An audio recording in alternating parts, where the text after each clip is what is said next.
Hey Abundant Parents, it's Leah. In this video, I'm going to be sharing with you why it is so important to keep dreaming, even when you're a grown-up. Thank you so much for watching. If you like this video, please give it a like. I do post a new video at least once a week, sometimes more, so also hit the bell. That way you'll be notified when I post new videos. Children can invent really extravagant circumstances through pretend play. And as adults, as we mature, we can really lose touch with our creative imagination, with thinking things that are not in our perception right now. However, when we dream, we really maintain our ability to think of really extravagant, beautiful, vibrant things into our experience. We still maintain our ability to visualize really vibrant experiences through our dreams. But dreaming isn't just something we do in our sleep, is it? It also plays a part in our goals and our visions and our hopes. Our fears, failures, our impatience, our disbelief that things can work out for us, they can really cause us to put less faith into our dreams. A lot of those thoughts and feelings come from our environment and our experiences. And a lot of those perceptions that we have, our faith in our dreams, it comes from messages that we received from our own parents, even when we were really young children.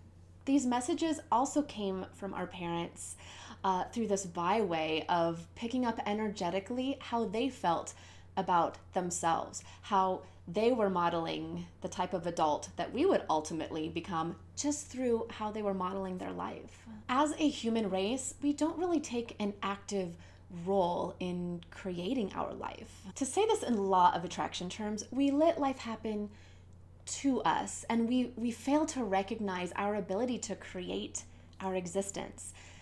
And that feeling, that belief is just simply not satisfying. We all want our children to live powerful lives full of love and purpose. We want our children to feel satisfied, not only in their lives now, but we want them to grow up to be adults who feel very satisfied in their lives. We want our children to grow up to be adults who still dream.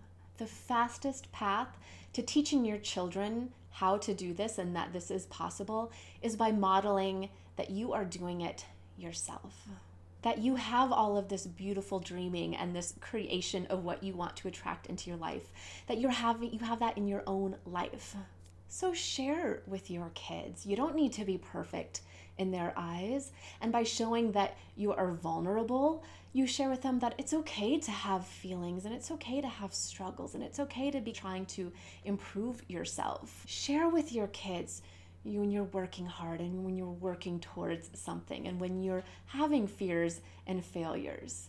Because on the other side of that, they're going to see your successes. They're going to see that you were able to take something from an idea and to grow it into something that was something in our perception of reality. They will see firsthand how having vision backed with belief and positive intention can create dreams come true, can bring all of our dreams into physical existence. Most importantly, don't give up on your dreams. Have dreams, have big dreams, have little dreams. The most important piece is don't stop dreaming. Life is beautiful and so full of possibilities, and there are enough slices of that pie for everybody. Thank you so much for watching. If you'd like to hear more, I do host an expert in the field bringing tips and tools to parents every month in the Abundant Parent community. You can find that at theabundantparent.com, and you're going to want to click on the tab that says membership. I know your parenting time is valuable, and I so appreciate you being here. I'm wishing you a day full of light, love, and abundance.